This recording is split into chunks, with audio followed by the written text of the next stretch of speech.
Hi, I'm Dave. And I'm Becky, and we're parents to two little kids. Parenting isn't always easy. There are ups and downs, good days and bad days, days with way too much TV, and days with lots of laughter. Moments where you just feel overwhelmed, and moments where you've never felt more proud. At the end of the day, parenting is super rewarding, but also super hard. This podcast is for all the parents out there who feel like they have no idea what they're doing, because we're right there with you. This is the Spillproof Podcast. Welcome back to the Spillproof Podcast. Today we're talking about siblings. That's right. We're talking about brothers and sisters, brothers and brothers, and sisters, and brothers, sisters, brothers, sisters, brothers, sisters. I'm not sure where you're going with this, but just siblings in general. People, siblings. Yeah. Well, oh, yep. Again, not sure where you're going with this, but siblings. We have two kids. Owen and Emily. And we just want to talk about how we've handled things with them as siblings. Well, and how things have been different. So obviously we had Owen before Emily, and things were different. And they had what we thought were kind of complicated, but we were doing pretty well. And then we had a second kid, and it just became more complicated. It did and it didn't.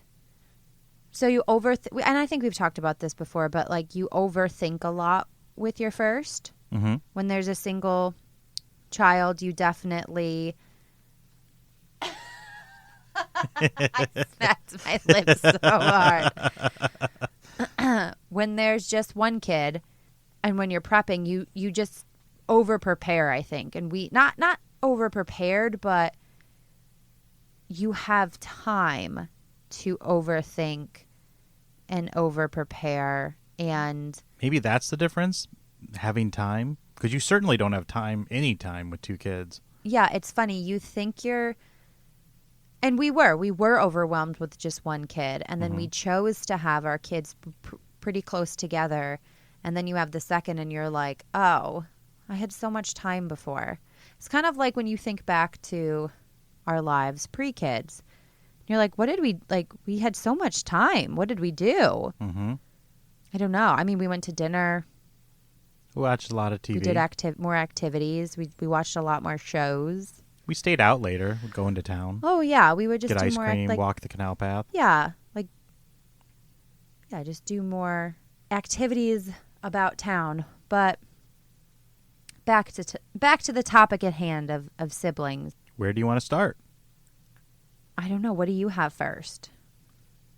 My first thing that I just happened to write down on this list was about toys. So hand-me-down toys. And I've talked to some of my friends who are parents about this. Like, how do you differentiate between a toy that was so for instance, Owen had a toy and it was a baby toy. He remembers it as his toy. Of course, he thinks everything is his toy. And when we give it to Emily, he says, no, mine. And he's not wrong. That toy is his, but he's too old and he doesn't need to play with it, and it's a more age-appropriate thing for Emily. But as soon as it comes out and she plays with it, he automatically feels like he needs it. Now, the other part of that is there's no point in us buying new toys for Emily when we have these perfectly good toys that are for her age range. Yeah, Emily just gets the short end of the stick there a lot. You're right. Anytime she tries to play with a toy or even a book that was Owen's when he was her age, he's like, no, you can't play with that, but also don't play with any of my current toys, and also don't come near me or I'm going to scream. We're in a weird phase. But when we did buy Emily some of her own toys, just like a little stacking toy, I don't even know where the stacking pieces are because I think like Owen grabbed them and dispersed them about the house in about 30 minutes. I mean, that's another problem with toys who have pieces that can be removed, but that's a separate topic. Yes, but I think as the second kid, and that's something I had on my list, like you just don't get not as much as just yours. as a second kid. So like you get a lot of hand-me-downs, and both of our kids have always had a ton of hand-me-downs as it is, whether it's clothes or toys. We've just been really fortunate to have siblings or like friends or friends of friends who have donated toys to us or clothes. Our kids are very well dressed, not because of us, but because other people have bought really cute outfits for their kids. Well, and that brings up a good point, too, of clothes. Like, everyone's different with clothes, but we typically only have a rotation of like 5 or 6 outfits, and then we just kind of rotate through them, even though they have probably 20 or 30 outfits or combinations or whatever you want to call it. They only wear about the same 5 shirts and the same 5 shorts, and then we just kind of mix and match them. Yeah, we find what we like, and we just keep washing them and wearing them until they're stained, and then we we add something to the rotation. And as you know, with kids, laundry is never ending.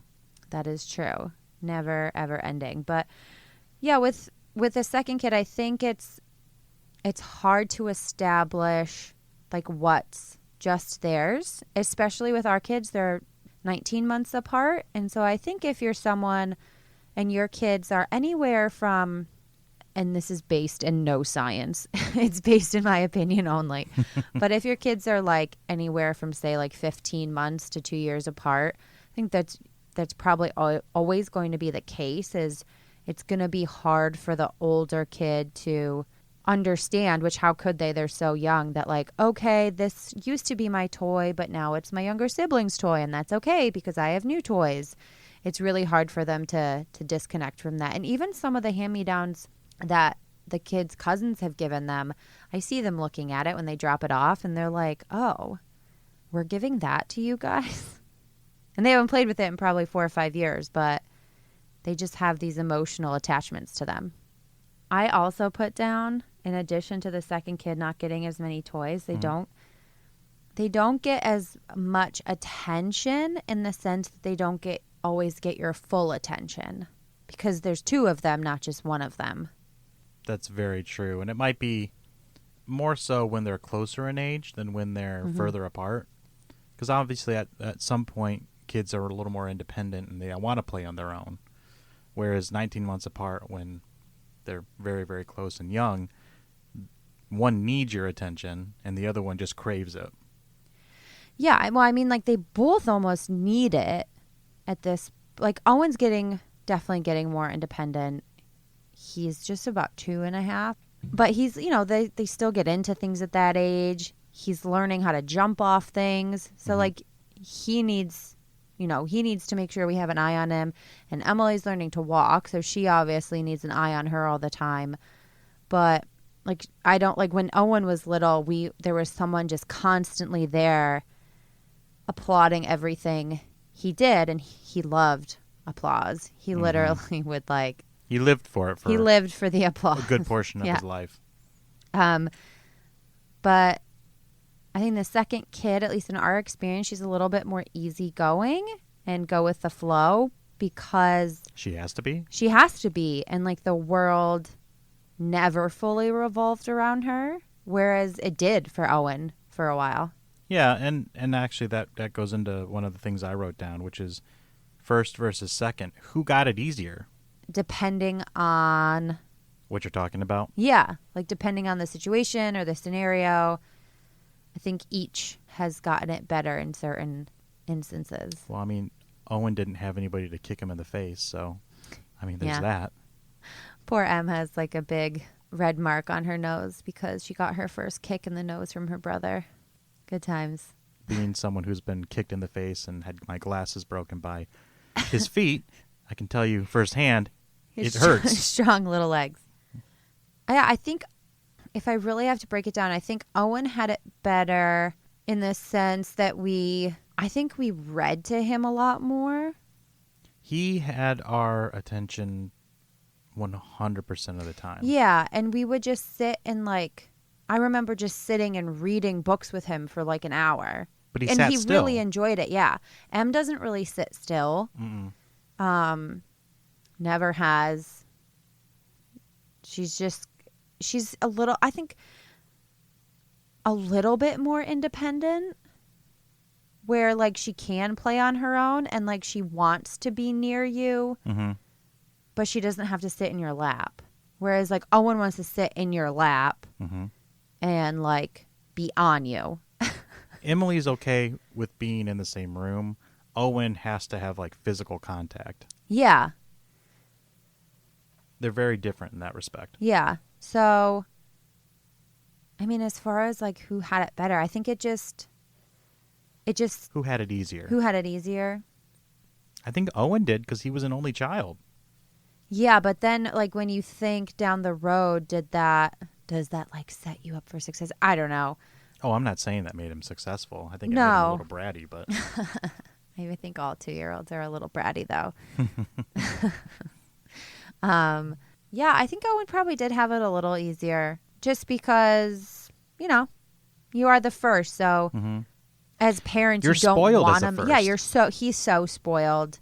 And then it almost you overcompensate for the first and then it like over retracts for the second. I feel like. Where you're like, oh, well, we don't want to spoil her too much because we did it for Owen and now has these expectations of us as parents that's getting harder and harder to live up to. Every surprise is a new Cars car. Yeah, every time we go into Target, he's like, oh, I need to buy something. We're like, no, we just need to pick up like something random from Target. This is not a shopping spree at Target. Or everywhere we visit, if they sell stuffed animals, he thinks you should get one. Including like a rest stop on the highway. Oh, he wanted that. What was it? The dinosaur? He did, but he did not. Mom said no. And then he was sad. But then we just distracted him. That's okay. Yeah, I think Owen probably had it a little bit easier, but, you know, we'll see down the road if that changes.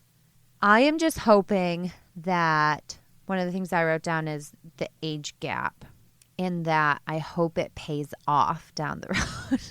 The age gap or lack thereof, you mean? Yeah. So like I said, our kids are 19 months apart, which I'm sure a lot of people out there are similar or around the same. But we did want them like within 2 years. Like we knew we wanted them pretty close together. Unless we had twins and then we were done. Yeah. We only wanted 2 kids. But we, or at least I knew that it would be hard at this age to have them so close together. And it like there are definitely days, like I was telling Dave earlier, I had a moment where I was a little short with the kids earlier today, and I was like, I'm sorry, you're only 10 months old and you're only 2 years old. And I was like, but I'm just a mom who's trying to figure it out too, as if they understood anything of what I was saying. They were like, Mom, just give us what we want and call it a day. But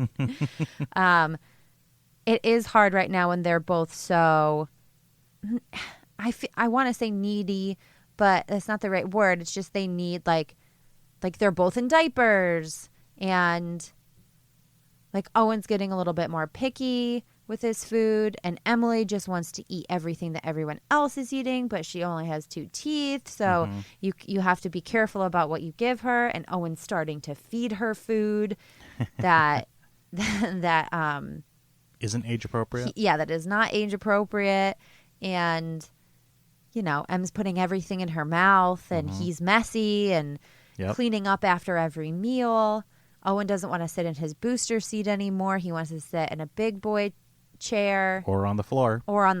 His new thing, he just wants to sit on the kitchen floor, and like picking your battles for those things. But it's just a lot of like a lot of normal things with kids. But when they're close in age, it feels like there's always something going on, whether it's teething or, you know, learning how to sleep through the night, or they're having like a little regression, sleep regression, or like it's always something new each week. And sometimes, you know, you're like, ugh, when are we going to get a break? And it's never, never as a parent. But I'm hoping that the age gap pays off when they're a little bit older and they play together a lot more. What you're saying is you're hoping that it doesn't backfire.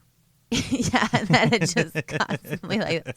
Which I love my children and I love our life and I wouldn't change it for anything, but sometimes I'm like, oh, wouldn't it be great if they could just play with these cars together instead of Owen wanting to play with me, and then I have to keep Emmy away from the cars while I'm playing with him, because if she gets too near his cars, which are not age appropriate for her, I don't want her to put them in her mouth, and he'll also freak out because they're his toys. That actually goes into one of the things that I had, which was how to handle sharing big kid toys and little kid toys. How do you do? I don't have an answer for that. I don't have an answer either. Okay. I have no answer. I was like, I don't know.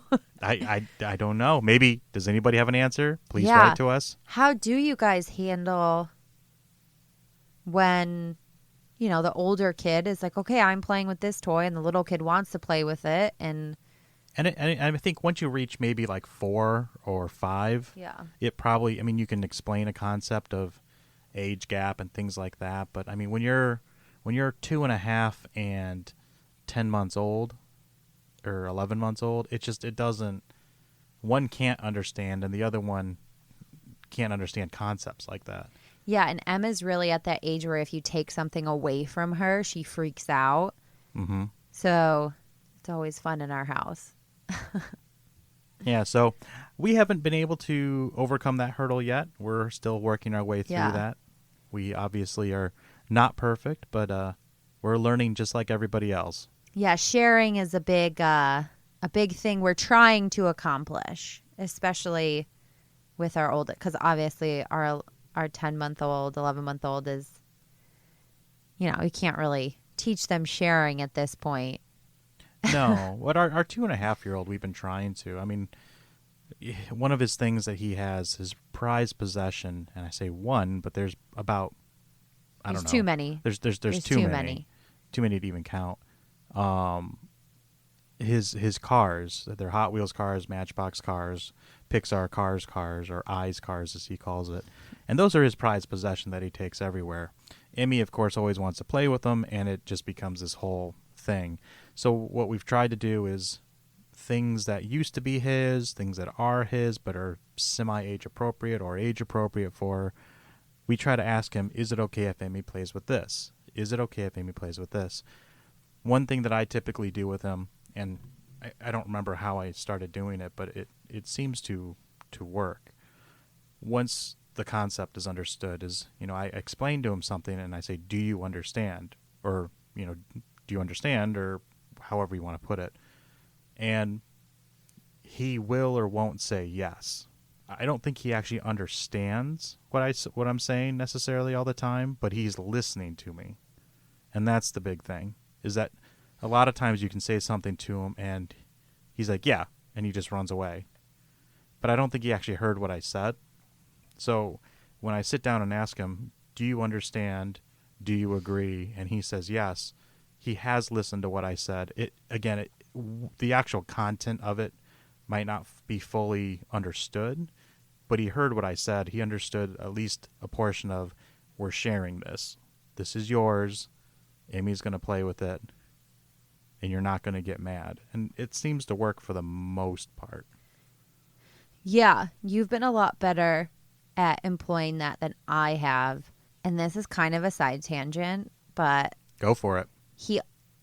The way that Owen has been using okay, like that's why I think we have to ask him to give a yes or a no, because okay, at least from my experience, is his way to give attitude.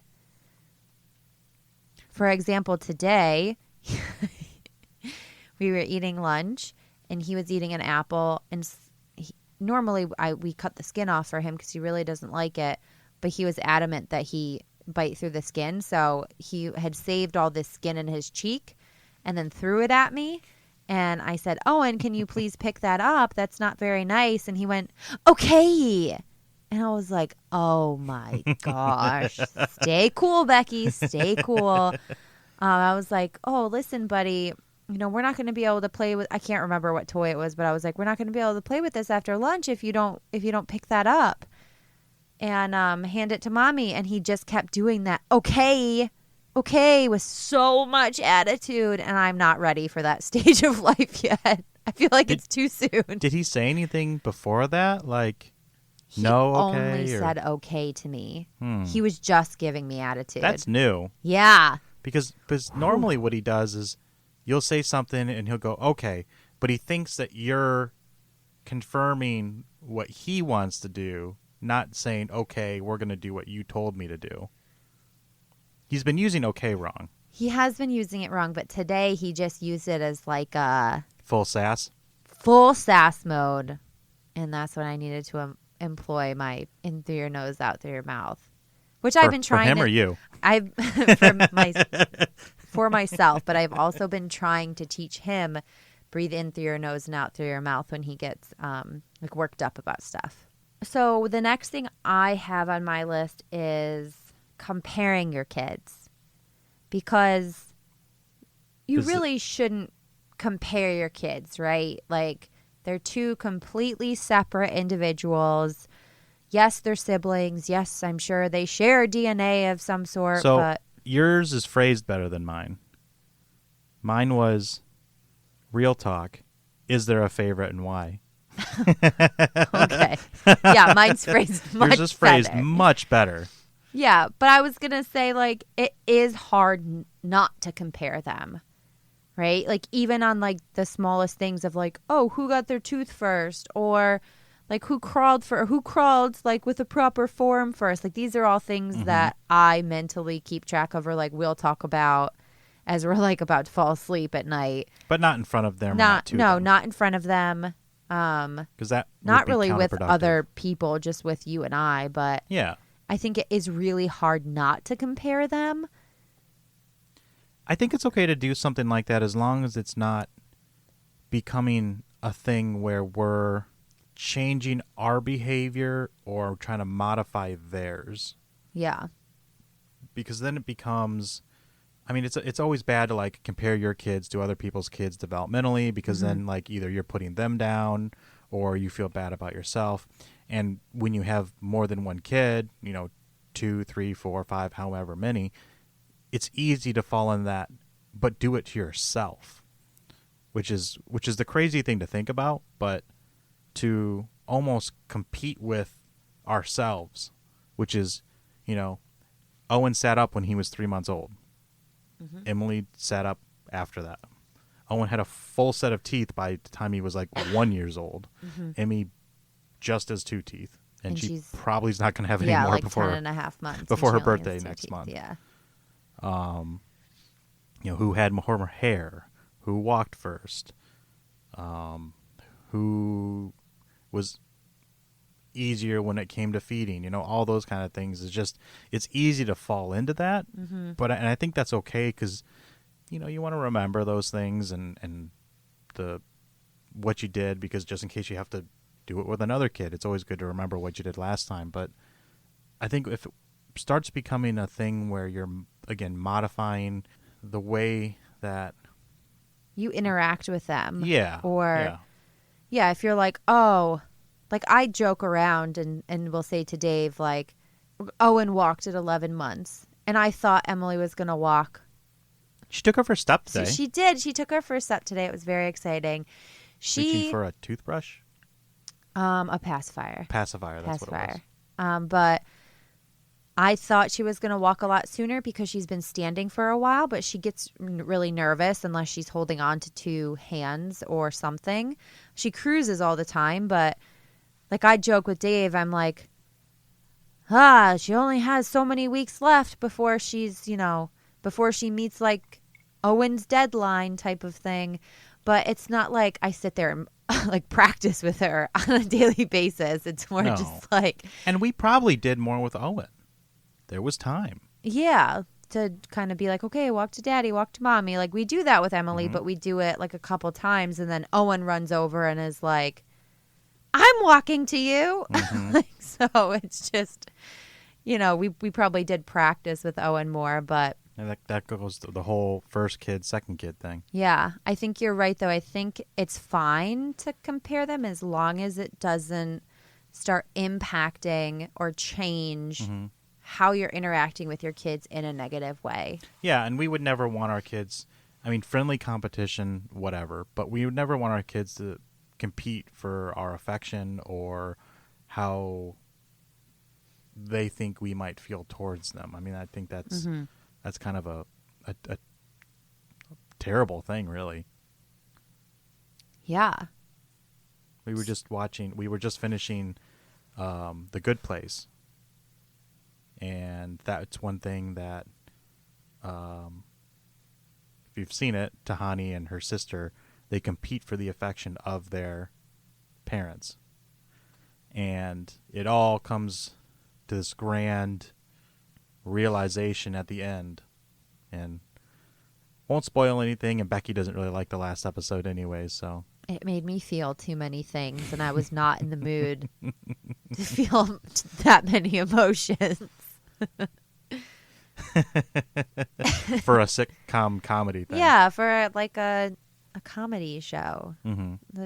That deals about heaven and hell. I mean, it's slightly heavy-handed just from the premise. Yeah, but anyways, another tangent. I was not ready to feel that many emotions. I've also, another tangent, been just like, and this is parenthood has ruined me in this sense. Just every totally. once in a while, just certain things hit me in a way that they never did before, and I just start ugly crying while we're watching something. You ugly cried at, what was that? What were we watching? That was, Raya? It was Raya. It was Raya. We watched Raya on Disney Plus. Yeah, we did which was good. Premiere order thing. Did that with. No, we didn't. Oh, we didn't? No, we waited until it came. You're out right. on regular. We didn't. I'm fine with that. Yeah, and yeah, I'm not going to spoil it either. But at the end, there was a part that just triggered me, and I started to ugly cry. And like, I mean, I feel like I didn't used to cry like this. Like my face literally contorts into a shape I've never felt before. It's almost like that. What is it? Is it the TikTok filter or the Reels filter, where it's like either like crazy happy or crazy sad? Yeah. It's like the crazy sad one is what you look like when you get ugly crying. It's hilarious. Yeah, it's so funny. Yeah, so I don't know what's going on with me.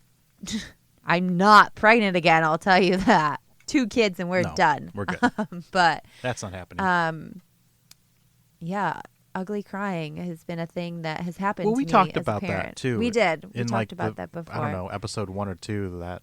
Like things that have changed since we've become parents. Yeah, like everyone feels something as long as you're human when you watch like the beginning part of Up, where they do this whole love story in like 8 minutes, I think it is. But then like I can't watch Finding Nemo. At least the first, I don't know, 15 minutes of it. Just certain things change for you. But I want to go back to something. Who's your favorite and why? Let's go there. I don't have a favorite. Our kids have favorites. I don't have a favorite. You don't have a favorite? No. You sure? I mean, I like to snuggle with Owen more than Emily because she won't. Mm-hmm. But then I also like to play with Emily a little bit more because she will kind of sit there and actually engage, where Owen bosses you around. Yeah, Owen's real bossy right now. Okay. Terrible twos are real. They're hitting this house so hard right now. And they don't come at 2, they come after 2. Later on in the 2s. Yeah, for us. He turned 2 and he was delightful and awesome. And we thought we were okay. Yeah, it's probably been 2 months of real hardcore terrible 2s. The real horror movie is the parents who have a kid that goes through the terrible 2s. That's a horror movie I could watch. Yeah. I want to see someone put together that horror movie.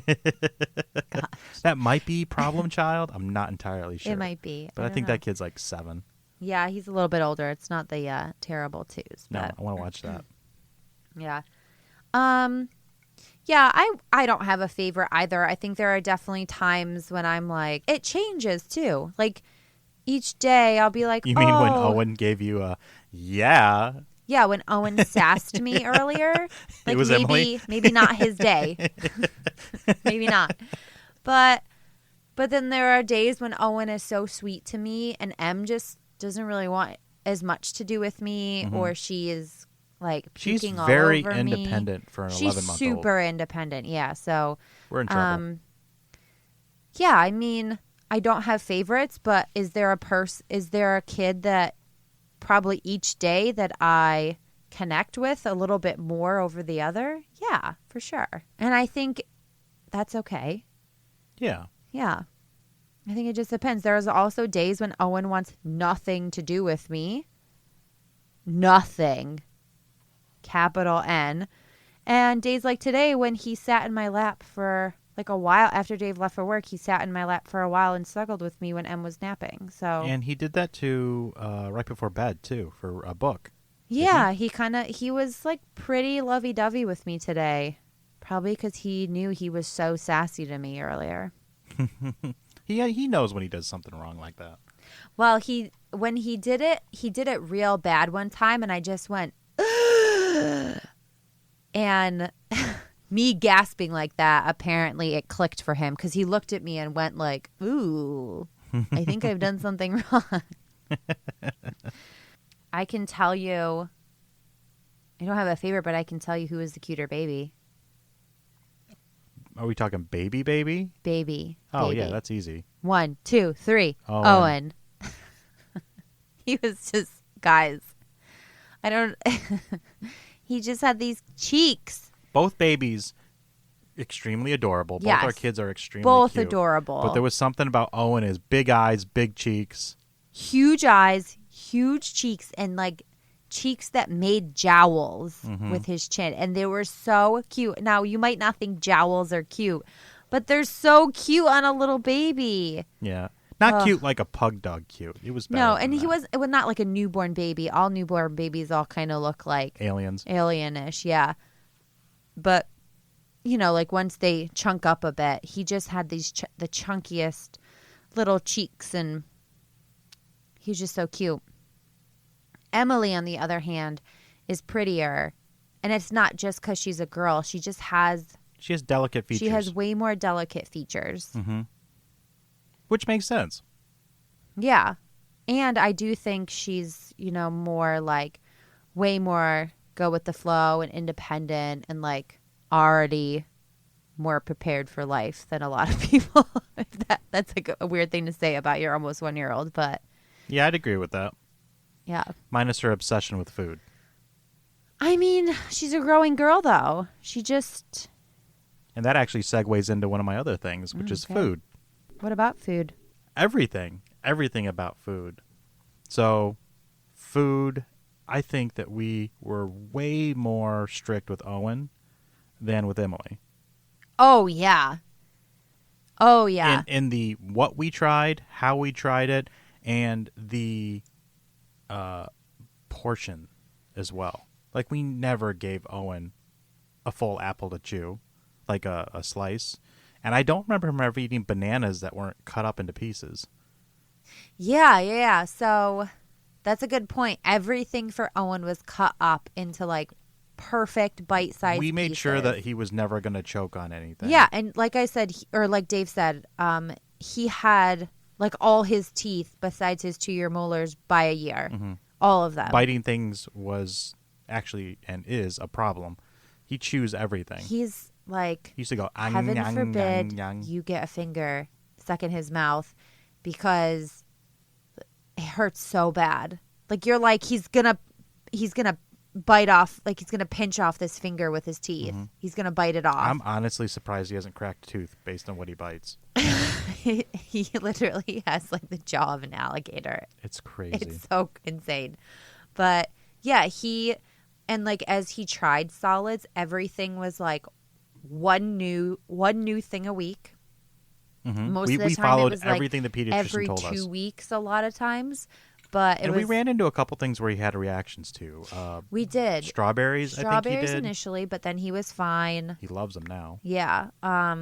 Pineapple. Oh, pineapple. That was a big one. That was a big one because we tried a couple times and Was there peas too, or So blueberries? It was blueberries. it was blueberries. He loves them now. And then we realized that Owen just has the world's most sensitive skin, especially on his face. Yes. Like if the kid eats like Red sauce.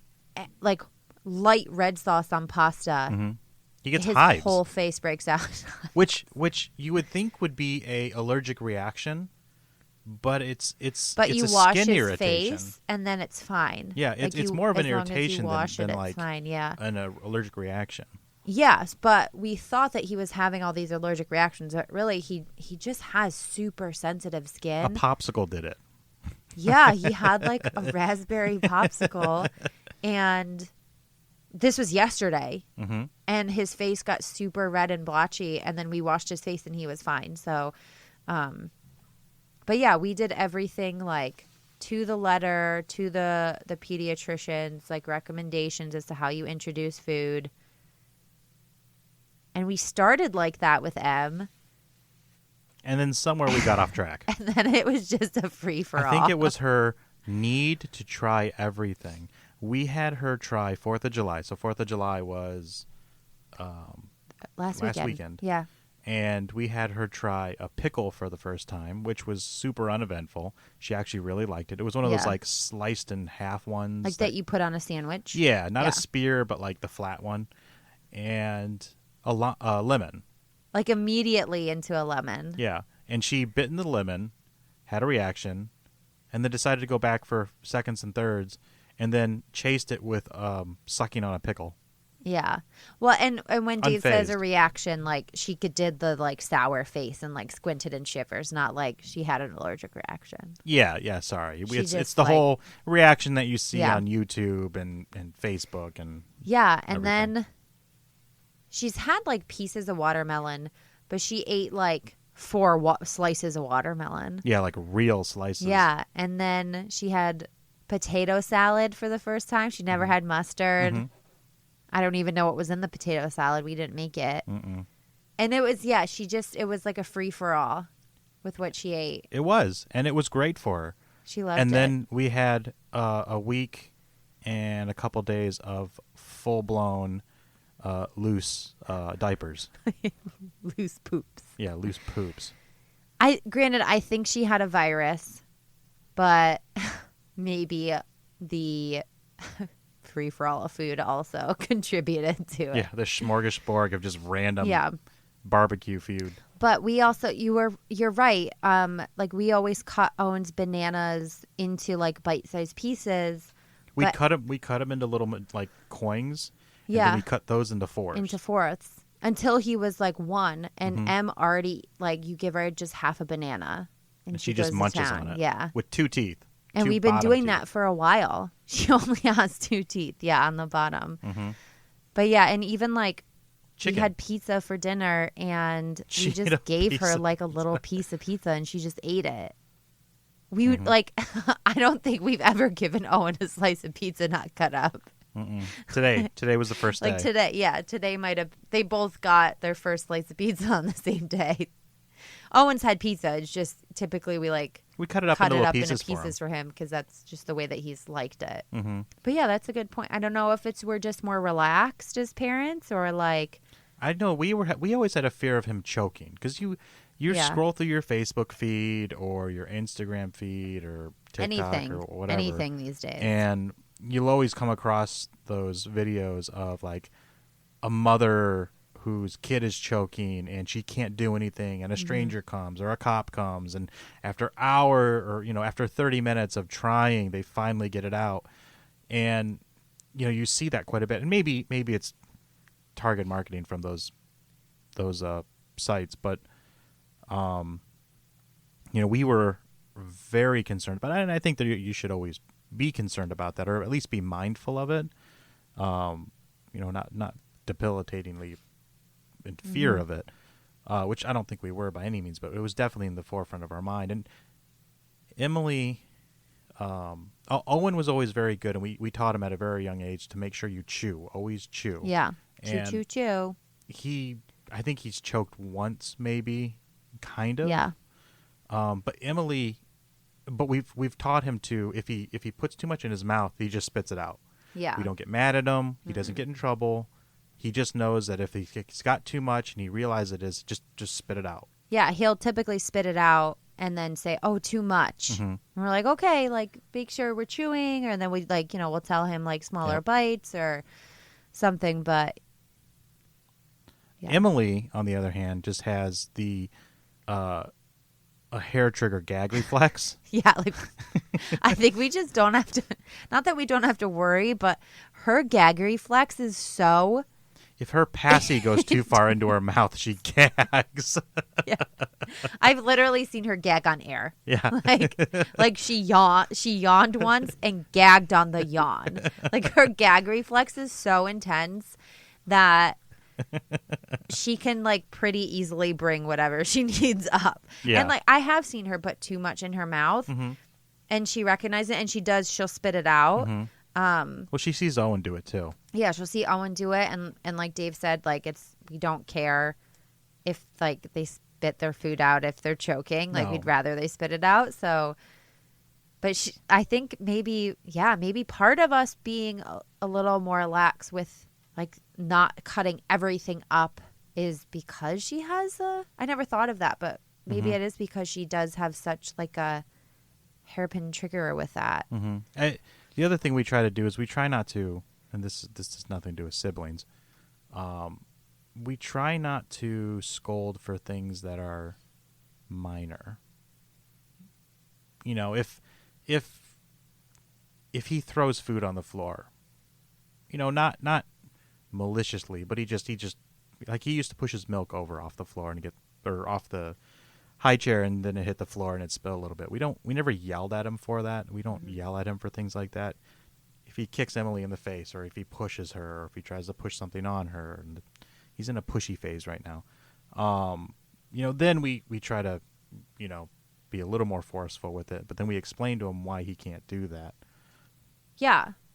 And you're way better at like letting that go than I am. Like Owen will like not like he does this. He hasn't done it recently actually, so knock on wood, but like mid dinner he'll just take his whole plate and dump it all on the table or the floor. And Dave will kind of see me like close my eyes and sigh, and he'll be like, "It's not a big deal. It's okay." Because sometimes he'll still eat it, especially if it's on the table. He'll still pick at it. He really is just looking for a reaction because he does it with this grin on his face like he's a Cheshire cat. And Dave will just be like, "It is what it is," which is probably what I should do, is just be like, "You have no poker face." I have zero poker face, and Owen knows it. That's the problem. Figured it out at 2.5. That's the problem, because even if I try to like be stern with him, he like giggles at everything I said, which is infuriating. When you're like, "Owen, I'm serious. You need to keep your hands to yourself, and we're gonna be nice and gentle with sister today," and he'll be like, "Ha ha ha ha ha ha ha, mother." He also does this new fake laugh thing, which is it's like a fake evil laugh. Yeah, that's something that's that fun. Life with a toddler. Yeah, it's not boring. No. That is something that I've tried to adopt, or I think we both have tried to adopt, is being a little more mindful of, a little mindful parenting. What are they going through? What is their thought process? And how can we talk to them in a way that makes them, or helps them, I should say, helps them understand what's going on, what they're doing is affecting us, Emily, the world environment around them. So we try to do that as best as we can. And it's hard, as Becky said, it's hard when you have a toddler who just is pushing every single button intentionally. Yeah, and like I said, Dave is way better at handling it in the moment. I usually like have whatever reaction I'm going to have, and then I have to talk with Owen about it afterwards and be like, "Mommy shouldn't have reacted like that. Let's now talk about it." And sometimes he hears me, sometimes he doesn't, but it's hard. It takes hard. A little bit of practice. I just have patience. Yeah. I think all the kids got my patience, which means they have very little. which is great for me. One of the other things that I was thinking of was TV. So TV with 2 kids. So I remember, and everybody knows it, the whole you shouldn't let your kids watch more than an hour of TV a day. And I think that, there are some people who probably follow that, and the way they do that is they don't have a TV. I mean, an hour a day, I get it. You shouldn't overextend TV. Content of what they're watching also is a big thing too. Is it just garbage on YouTube, or is it educational stuff on YouTube, or is it things like Bluey, Puff and Rock, Aquanauts, whatever it might be, any kind of thing on Disney Plus.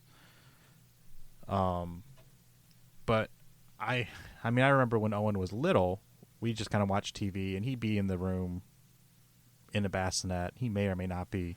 This is when he was like a newborn. Right. Yeah. He wasn't watching TV. It was on in the room. Mm-hmm. And I think as we got further, we were more mindful of not having TV on as much. Yeah. Until pandemic happened and we were trapped in the house. Yeah, we did really, because I got very strict about it for a while, and was like, it was either an hour or like 2 hours max a day. Mm-hmm. And typically in the mornings, and then like I would like after work, I would be like, he's just not going to have any. Mm-hmm. We're going to really limit it during the day. And I got pretty strict about it. And you're right, then pandemic happened, and as we know. And then he watched some Office. Broke loose. Yeah, and then he learned how to dance to the Office music. He would fall asleep while watching The Office. It worked great. Literally, we were like, okay, let's put the nap show on, and it was The Office. Whoops.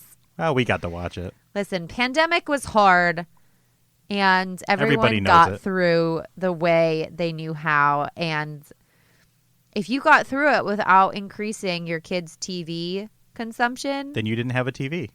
Or you're just like maybe a better person than we are. I don't know. Or maybe you're really stressed out. We never claimed to be the best people. That was never in the intro to this podcast. We're just your average American citizen, for better or worse. Yeah. And I think now it's a little bit harder. So yeah. I believe Emily gets more TV than Owen did at that same age, and it's unintentional. I think so too. Yeah, she definitely does. Like, it's on more because Owen wants to watch something, or like he's a routine guy.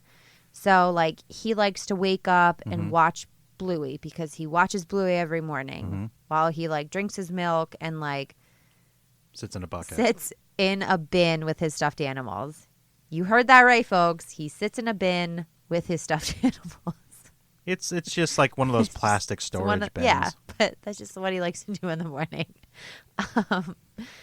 And Dave also like zooms him like around the house in it. Like it's like a, like a car. Like like a car, like a ride. So then he just ends up sitting in it and like has milk in the morning and like sometimes breakfast in it.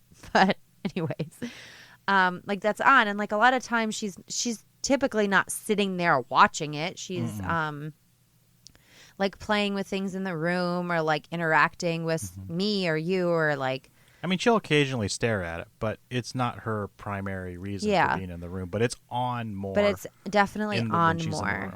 And on something that could be entertaining for her. Yeah.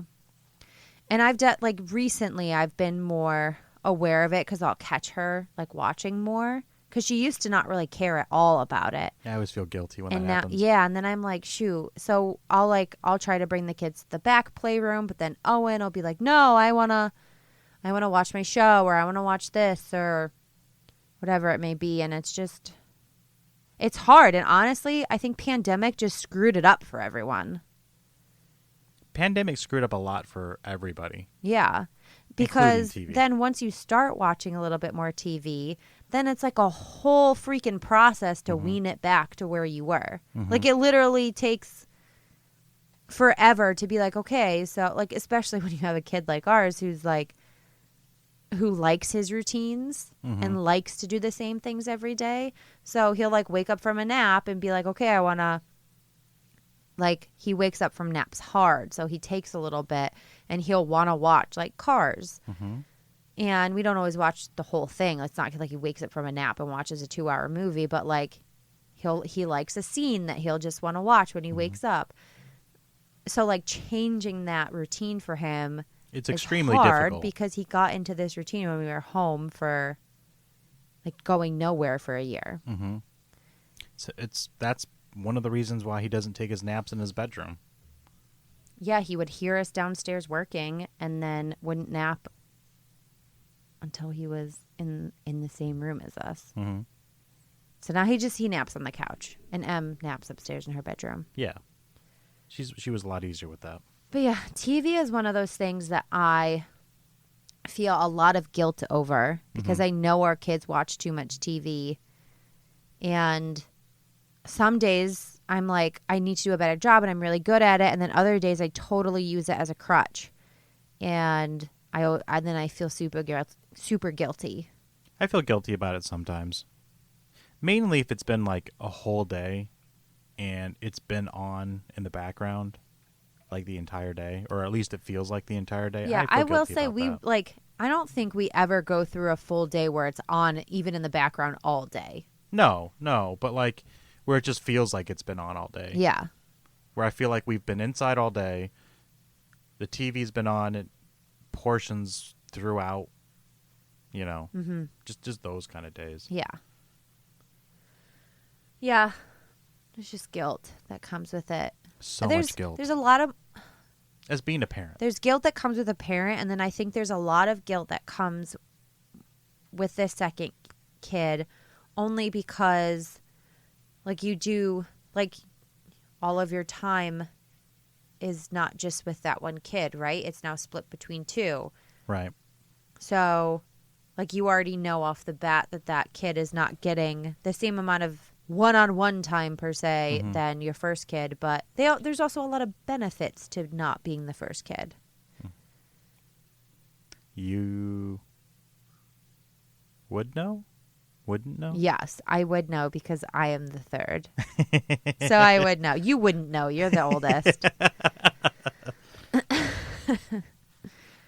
The only other thing I had on my list was going somewhere seems harder anywhere. Whether it's like to the grocery store with my kids. I don't go to the grocery store with my kids. I do Instacart and I pick it up at the grocery store. But like going to Target or going over to like a grandparent's house with one kid used to feel like, oh my gosh, we have to get this ready and we have to get this ready and this ready. And you have like 1.5 diaper bags packed and backup stuff in the car and like backup toys and a jumper just in case, and all these things. But I think with the second one you realize what you actually need, and you're like, okay, I have diapers and wipes and some like packets of food or like applesauce, and you're like, we'll get through, it's fine. It used to be more of an event. Yeah. It was a big deal. Now it's just like, just throw everything in and go. Yeah, and you're like, and everything works out. Something, it's like, they'll live. And that's probably why Emily's more go with the flow, because like I have gone to a playground and been like, oh, you're hungry? I don't really have any food for you right now, but like, or I have like this one teething biscuit. You can eat this even though you actually want a bottle or like food. And they just kind of like get through it. One of the other things that I had was bedtimes. So I'm trying to even remember when Owen's first bedtime was. I feel like it was like 8 or 9. It was, well, when they're younger, they have later, like, right. Initially later bedtimes, and then it ooches forward until he was like 7:30 and then 7. And it's been 7 o'clock bedtime and 6 o'clock wake up, or 7 o'clock wake up. Yeah. Emily's the same way, but I feel like her bedtime always kind of mimicked his closely. even when she was younger. Yeah, like, and I don't know if it's because we were like, oh, eventually we'll just get them both on the same schedule. Mm-hmm. And like, that's just what Owen's happened to be. So we were like, oh, we'll get you on his schedule. But now it's not really, it's more 7:30. Gasp, everyone listening. It's changed. Bedtime has changed from 7 to 7:30. Well, that's because bedtime and its routine takes almost an hour. Yeah, to like get them corralled has, has been more of a challenge. It has. It has. But I thought that was interesting, too, that bedtimes were a little bit different. Yeah, Looking we back, kind of just went by like Owen's flow. Owen was an extremely regimented baby, which I think is where his routine comes from. Yeah. And all of it stemmed from being bottle fed. Mm-hmm. Right down to the ounces that he took, when he got it, within 5 to 10 minutes, typically of when he had it the like day he before. was, when we say he was on like a schedule, he was on like to the minute. Like not to the minute, but like Dave said, within like 10 minutes, like he was on a schedule. And M was way more like, and I breastfed her longer. It was way more like go with the flow. Mm-hmm. But then she also cluster fed like a beast. So I don't know. But yeah, we kind of matched her, or like not pushed her, but like the goal was to get her on the same schedule as Owen, at least for bedtime and like wake up. Yeah, because as everyone knows, with kids or with multiple kids, it is awesome when the kids go to bed. Guys, and not to brag, but like... You're going to? I'm going to brag here because this is like my biggest flex as a parent is like our kids pretty much sleep from like we put them down. They're like, Emily is asleep in her bed most nights by like 7:30, 7:40. And Owen, like she falls asleep really quick and he sits in his bed for a little bit longer before he actually falls asleep. But usually by 8, he's asleep. They sleep most of the, like probably 80% of the nights, they sleep through the night until 7 a.m. We did sleep train both of them. We did. We sleep trained them. Sleep training is horrible, but guys, makes you feel like a horrible 80% of the nights our kids sleep from like 7:45 to 7 a.m. in their own bedrooms. Just saying. Biggest flex as a parent. That's it right there. And that is how we're going to end that. Thanks for listening to the Spillproof Podcast. As always, reach out to us at spillproofpodcast@gmail.com. We'd love to hear from you all, and we can't wait to talk with you next time. Thanks for listening. Bye. Bye.